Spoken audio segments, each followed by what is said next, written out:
Breaking news! It finally happened. Last week we saw something astonishing. Atraxa Praetor's voice no longer occupied the top spot as the #1 commander of all time. She was officially usurped by the Dragon. Atraxa has famously been the #1 most popular commander since her release. A long time ago, we did a data time-lapse video demonstrating the race for first place, back when Oloro held the top spot and Marin of Clan Neltoth was starting to creep up on him, when all of a sudden, Atraxa blasted onto the scene. What a stunning feat.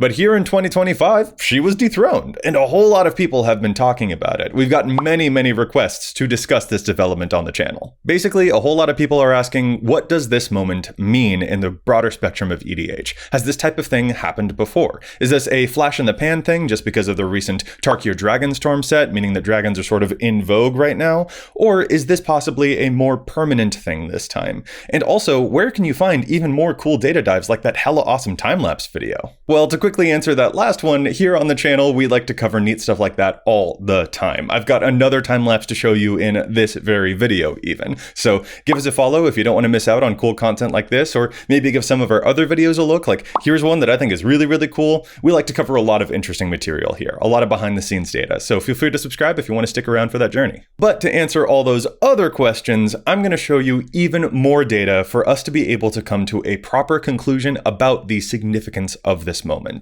How do shifts like this even happen? And what else might it indicate about the state of the commander format? What happens when the queen is dead, long live the queen? A whole lot of people are curious about it. I guess you could say that this Atraxa tension really attracts attention. Alright, let's get into the history of Atraxa Praetor's voice, Commander's #1 Queen of Terror. As we saw before, Atraxa blasted into first place upon release.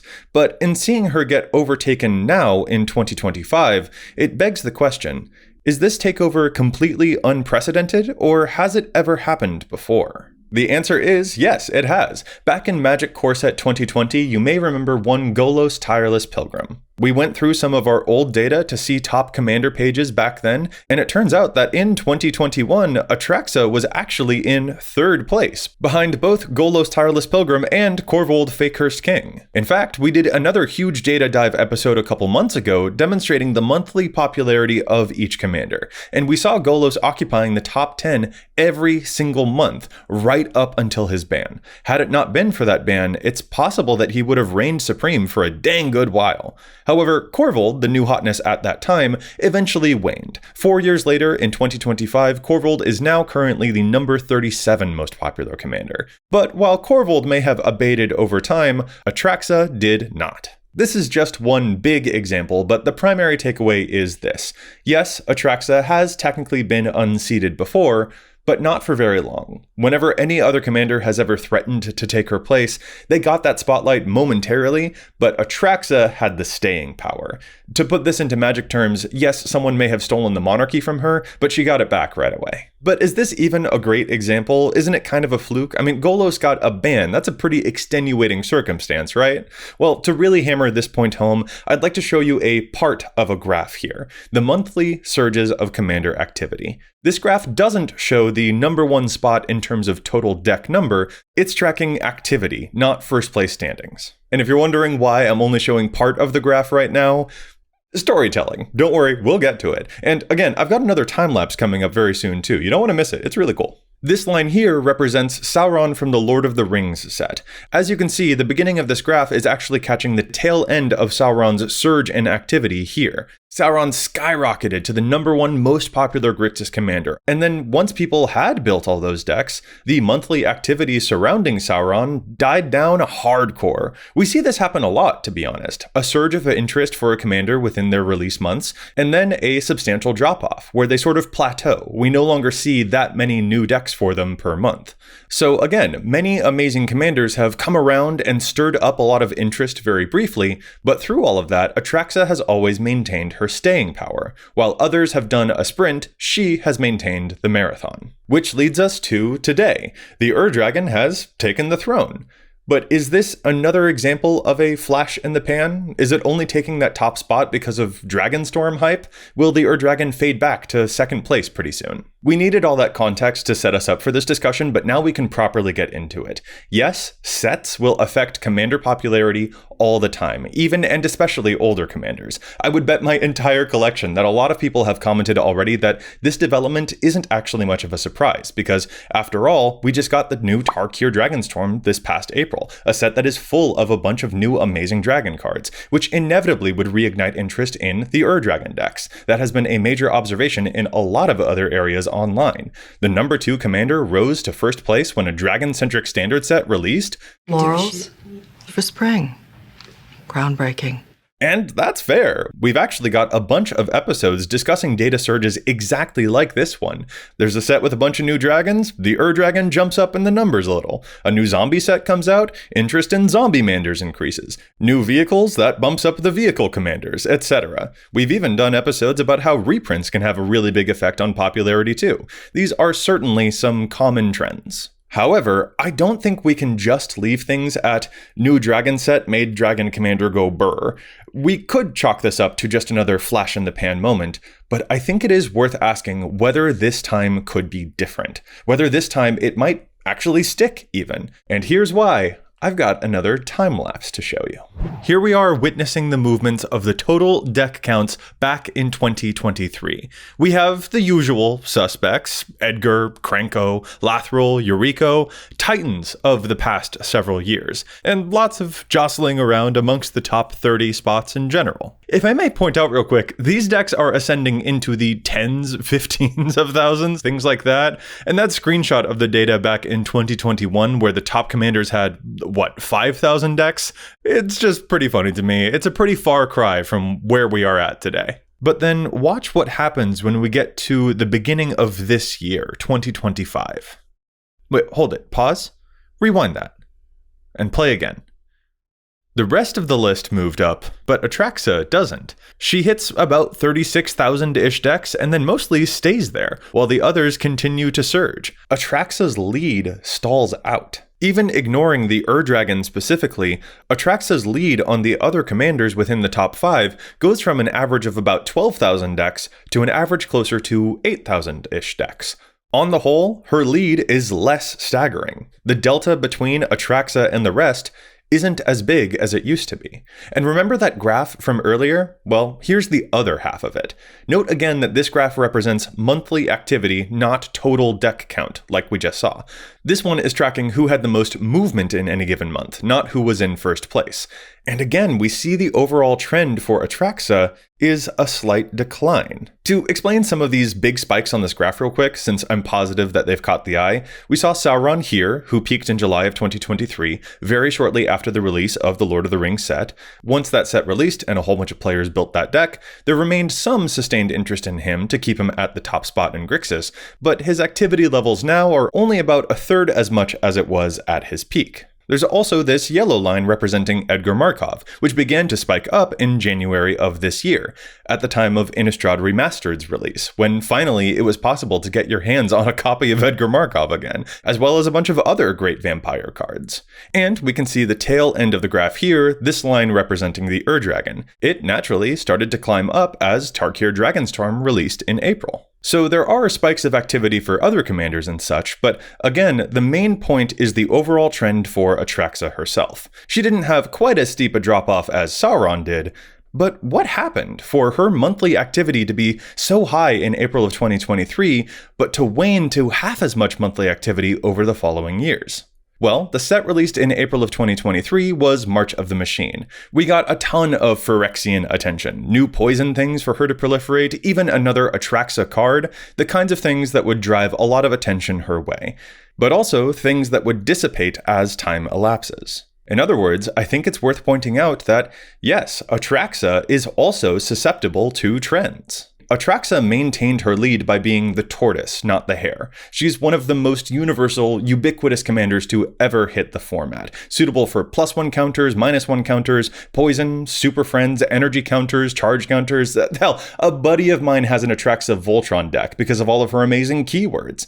It's nearly impossible for there to be a set release that doesn't have something that could help Atraxa out, and to always keep her top of our minds. But I think what these charts and graphs show us is that is now becoming less true over time. The new king, the Dragon, has of course seen a huge surge from Dragonstorm, no doubt. But consider this.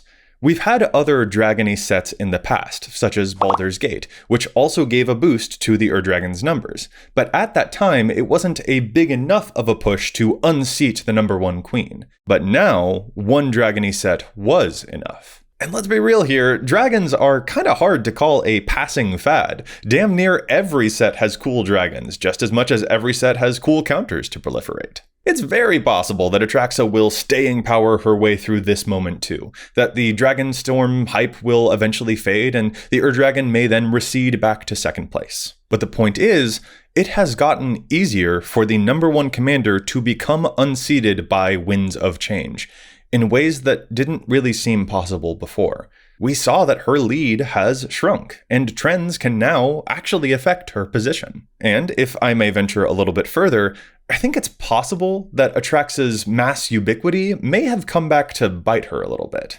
A lot of the territory that Atraxa used to be an easy default for, easy to take the helm at any of XYZ strategies, has, over time, begun to splinter off into more specialized territories. If you were using her for a +1 counters deck, well, now there are a ton of bonkers commanders that will manipulate those counters. Yes, they're in fewer colors than her, but more players may have found themselves willing to cut a color if it means they get a commander that has more precise control over what those counters can do. Or if you're proliferating planeswalkers, well, there are lots of other Super Friends specialists out there now. So maybe that inspires players to choose alternatives for leading a bunch of planeswalkers. Or frankly, they might go whole hog and add a color to play red planeswalkers, which have gotten really good since 2016. Heck, when Sagas came out, Atraxa was an easy default pick for a deck full of those because she could advance the lore counters. But she's gotten way less appealing atop that strategy for several reasons. And with the release of Final Fantasy and all these brand new summoners, it just got even more appealing to choose something other than Atraxa and to give those sagas a different, more dedicated home. Even looking at Atraxa's EDH rec page, the most common theme for her decks now isn't +1 counters or super friends like it used to be, it's infect. A strategy which did get some new commander entrants to compete with her for sure, but not enough to unseat her position in that area. But possibly, if we ever see more poison in a main set again, then things could go the route of sagas or +1 counters or planeswalkers, and players might splinter off again here if they get more dedicated legends that feel more purposeful and worth switching over to. By being so powerfully ubiquitous, Atraxa has eventually found herself edging from I can do it all territory to the jack of all trades, master of none territory, where it's left room open for each of her branching pathways to become ruled by other commanders who will be more appealing for players who want to dabble in that strategy in a more direct way. This is practically a metaphor for the way that the March of the Machine storyline ended. The reach was so broad and general that it wasn't strong enough in any of those specific areas to maintain that hold forever, and thus it began to fracture. Life imitates art, I guess. So, if, as we saw in our time-lapse, that Atraxa's growth has stalled compared to other top commanders, does this mean that Atraxa might keep falling? No, I don't think the data conclusively shows us that she's going to continue to drop and to exit the top 5 or top 10 anytime soon. But I do think that the contemporary commanders Wizards of the Coast is printing into the format these days are very powerful and very specialized in ways that could continue to eat at Atraxa's domain little by little, in ways that could certainly tempt more and more players towards other legends that are more specialized in a particular field. Which isn't something I think I could say for a commander like the Dragon. Every time that we get new dragons, even other powerful dragon commanders like Miram's Sentinel Worm, those moments have primarily reinforced the Dragon's popularity rather than risked fracturing it. Possibly because the Ur-Dragon is already specialized in ways that Atraxa technically isn't anymore. And it isn't hard to imagine that if the next set coming out were, say, a vampire set or something, that Edgar Markov could continue its recent ascent. Atraxa is dominant, but perhaps not in a way that we can continue to take for granted. To me, this moment has echoes of another big shift that we all went through in our Commander careers, those times back when it was just unthinkable to ever take apart one of our Commander decks. It truly just used to never happen. Whereas now, the idea of dismantling a deck is so much more common. By degrees, we all got more comfortable with big dynamics shifting over time. We all got more comfortable with the idea of impermanence. And the same could be true here. This moment, to me, represents another way in which we all can, by degrees, come to terms with the long-standing expected truths of the format, turning out to be less permanent than they always appeared to be. For now, I'll leave you again with this data time-lapse, showing us the story of the past several years of the format's most popular commanders, the waves of player interest, the waxes, the wanes, the surges and swells that settle down after a time, and the currents that continue to hold their place. Commander is an ocean, and what a beautiful thing it is to sit and watch the tide for a while.